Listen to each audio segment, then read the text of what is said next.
Okay, let's unpack this. Have you ever scrolled through your social feed and just, thought there has to be a better way? Yeah.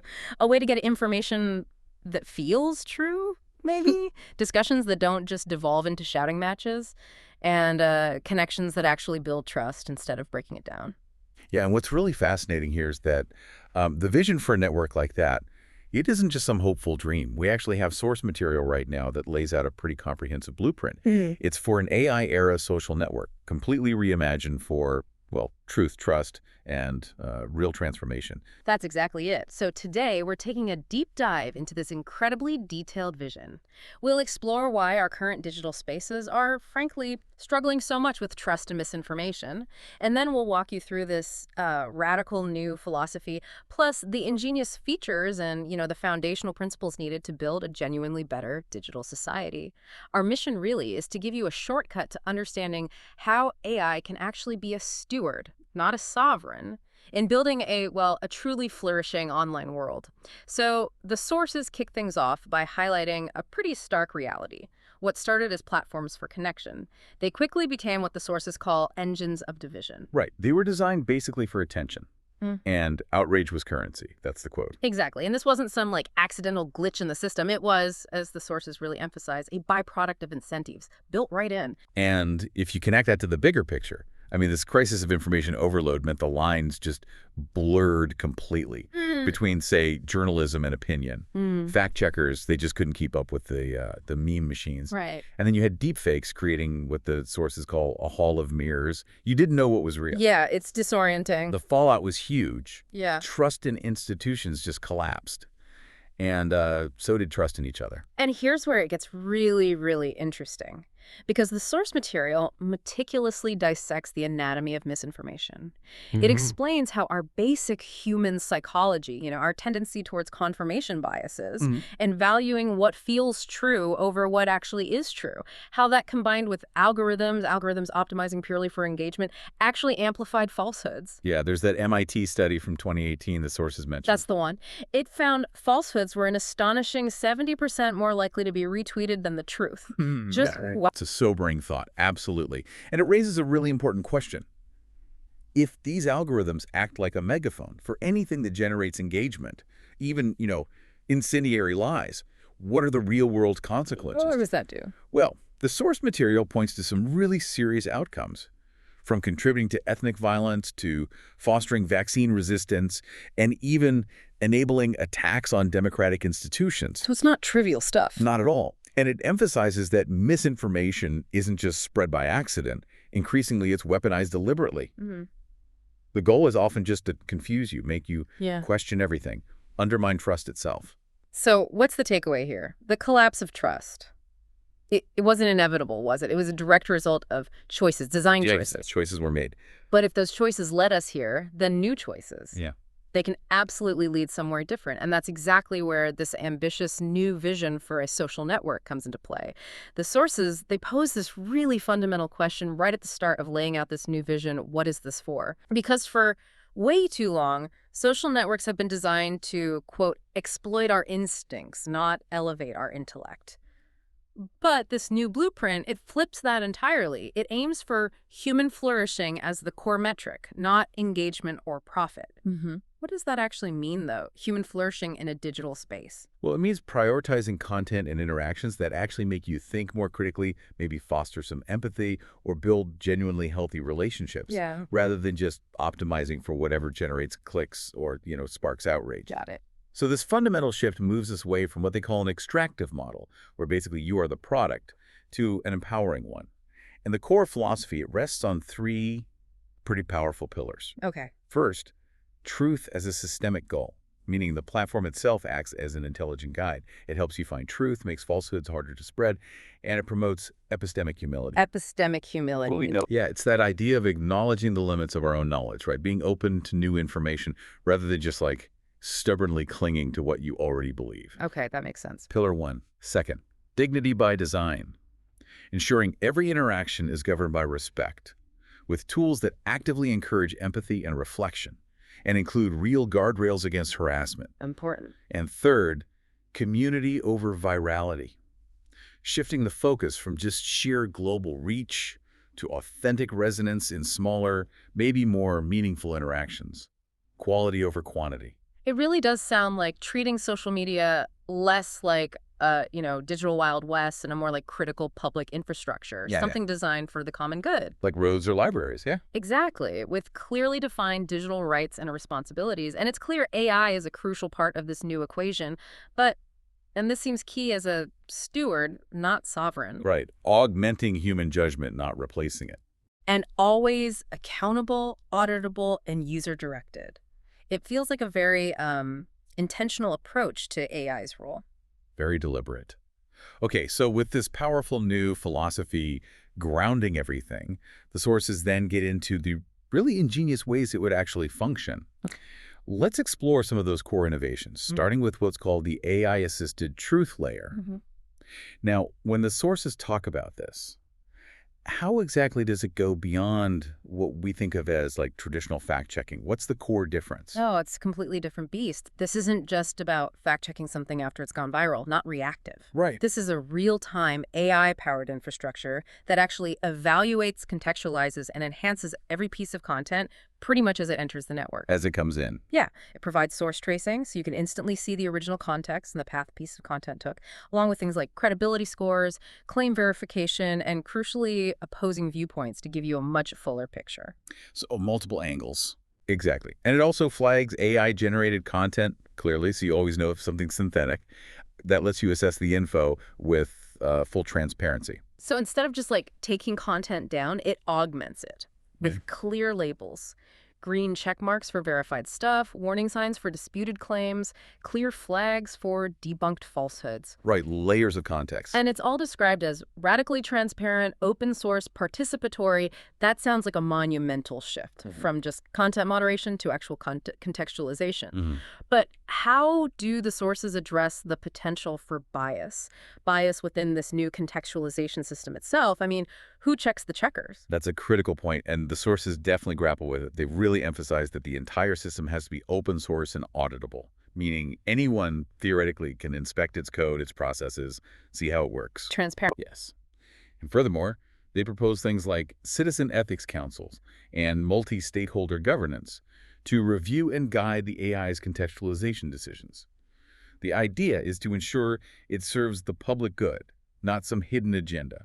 It's designed to be transparent, always improving, not some kind of black box. Okay, that's reassuring. Now, beyond just ensuring the truth of information, the sources also envision a radical shift in how we personally engage, how we engage with content, with ideas. And this leads us to the concept of a personal AI assistant. Right. The source describes it as an AI companion that can debate you for fun or understanding, helps you think better. It sounds revolutionary, but I'm curious.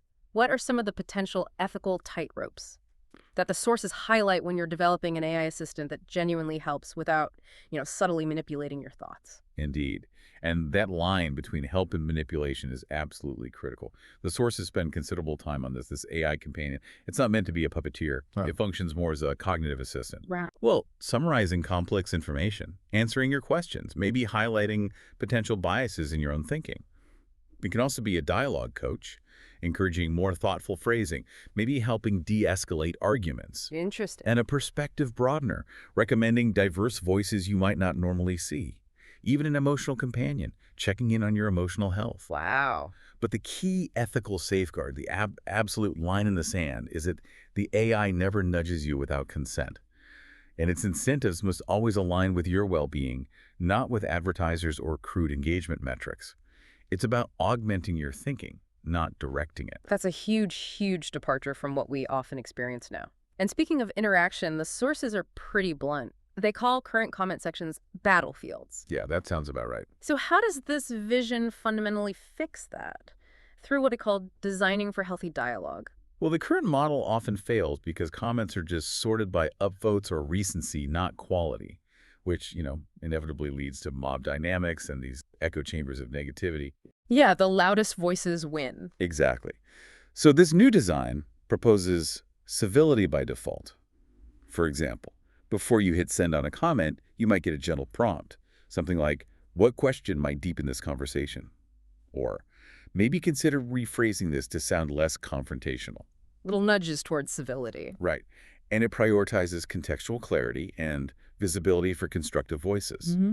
It uses AI to rank comments not just by popularity, but by qualities like thoughtfulness, empathy, or factual clarity. So rewarding substance. Precisely.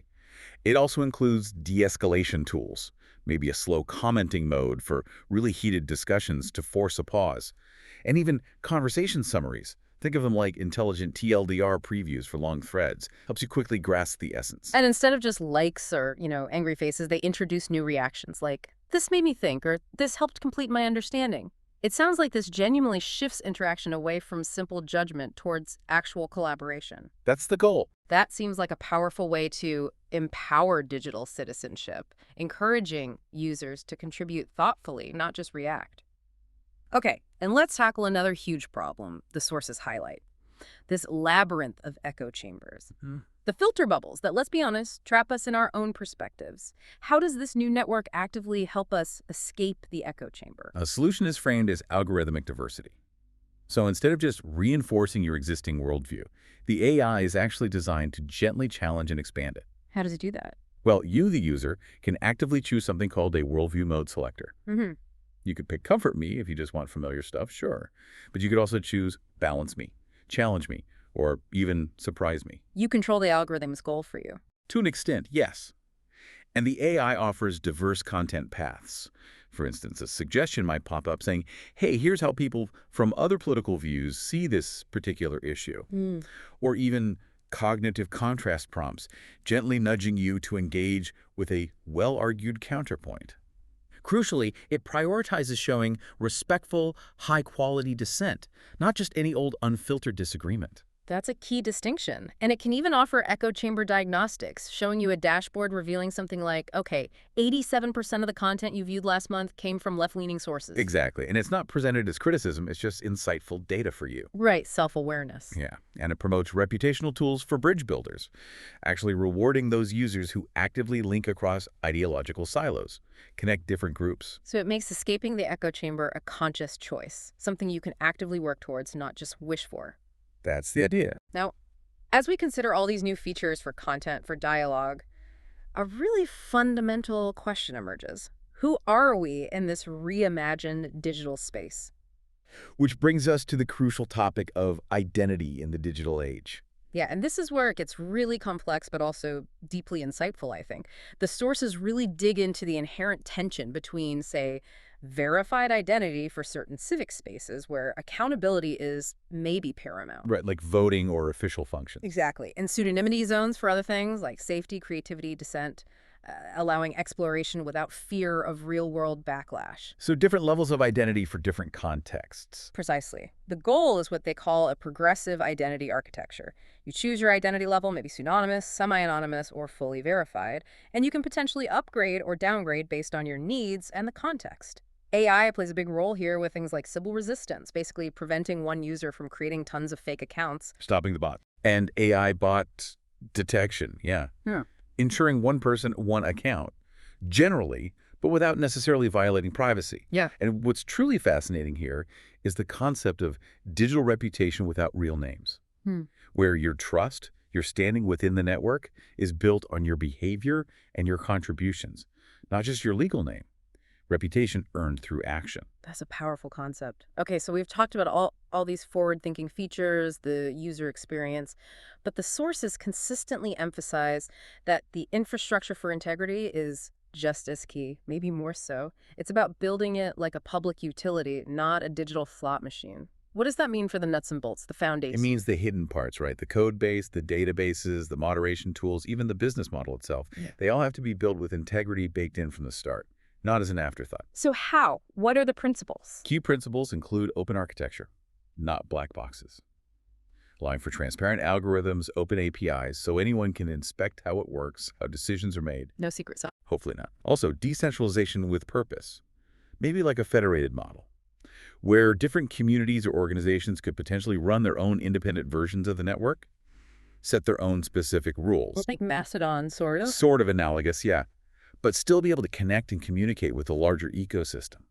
This really promotes user ownership of data and genuine community self-governance, and crucially, governance beyond corporations, moving beyond just tech company control, involving things like multi-stakeholder governance and citizen ethics councils to review major decisions, shifting from a tech monopoly to a civic platform. Okay. And data dignity and portability means you genuinely own your data. No hidden tracking, no data hoarding by the platform. That's the principle. Your data is yours, period. You can take it with you. So that inevitably brings us to the elephant in the room, monetizing without manipulation.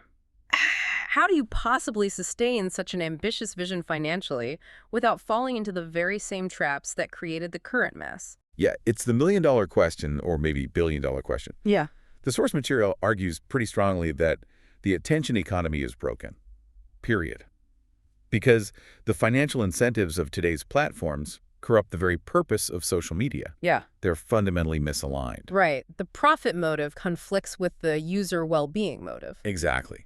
So this new vision tries to align monetization with integrity. It proposes several revenue streams that respect the user. Such as? Well, things like premium subscriptions for enhanced features, maybe advanced analytics or tools, a thriving creator economy and micropayment system where you can directly tip or sponsor the thinkers, artists, journalists you value. Direct support. Yeah. Maybe public interest funding, much like, PBS or NPR operates, but for the digital age. And even potentially AI as a service for some of the more advanced AI tools we talked about.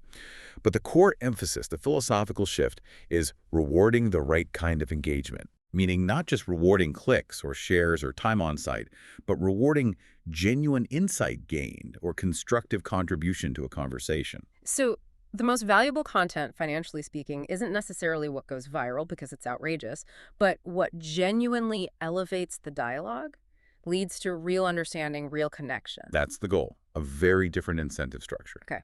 And finally, this platform.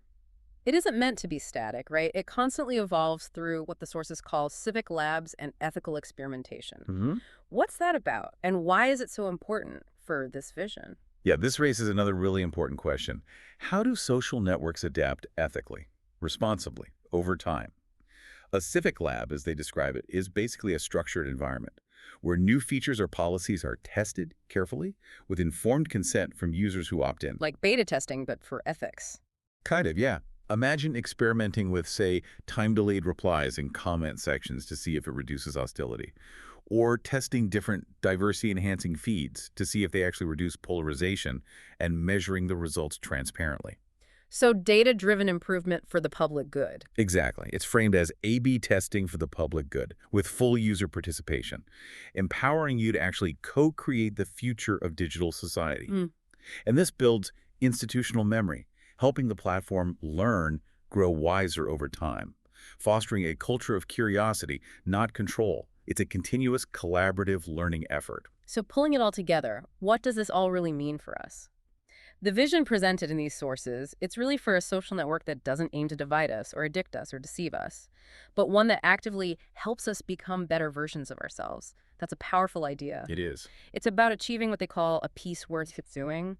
And importantly, not peace as just silence or censorship, but as the outcome of shared understanding, mutual respect, and civic trust. And this really shifts our perspective, doesn't it? From thinking about a single monolithic platform to imagining whole ecosystems of connected tools, maybe shared protocols, and deeply embedded civic values. Right, more distributed. Yeah, a model that is federated, not monopolized, transparent, not manipulative, collaborative, not extractive. It's truly about reclaiming social media as a kind of digital commons, stewarded by citizens and ethical technologists, powered by AI that serves us, not the other way around. It feels like a powerful call to action, really, for everyone. Designers, engineers, entrepreneurs, educators, even you, the user, to engage with intention, empathy, and curiosity. Because the real revolution here, maybe it isn't just in the machine learning algorithms, maybe it's in human learning. Imagine, just for a second, a digital place where truth has scaffolding, where dissent has dignity, and where peace isn't passive, it's engineered. What role will you play in building something truly better?